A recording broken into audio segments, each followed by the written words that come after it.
Tripura state cooperative bank থেকে 2.5 কোটি টাকা নিয়ে পালিয়ে যায় পীযূষ দত্ত নামে এক ব্যক্তি।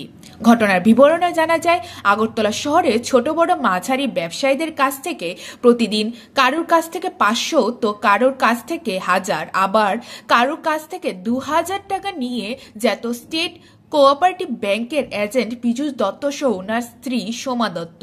বেশ কিছুদিন যাবৎ ধরে ব্যবসায়ীদের কাছ থেকে ওরা টাকা না নিয়ে যাওয়ায় সন্দেহ বাড়ে এবং ফোনের মাধ্যমে যোগাযোগ করলেও তাদেরকে খুঁজে পাওয়া যাচ্ছে না বলে জানা যায়।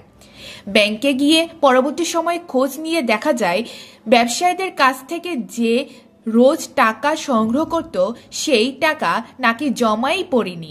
অবশেষে বাধ্য হয়ে আগরতলা পশ্চিম থানায় পীযূষ দত্ত এবং ওনার স্ত্রী সোমা দত্তের বিরুদ্ধে এফআইআর করা হয়।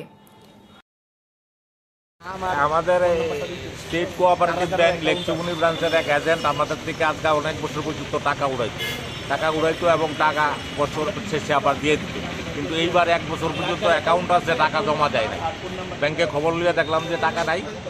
কি ব্যাংক ম্যানেজার আমাদের কোনো ইনফরমেশন দেয় না, টাকাটা পড়ে না কেন। তো এখন আমার সন্দেহ হইতেছে ব্যাংক ওইটার মধ্যে জড়িত আছে, পীযূষ দত্ত এবং পীযূষ দত্তের স্ত্রী সোমা দত্ত। এখন আমরা থানাতে আইসি এটা একটা সুস্থ বিচারের জন্য।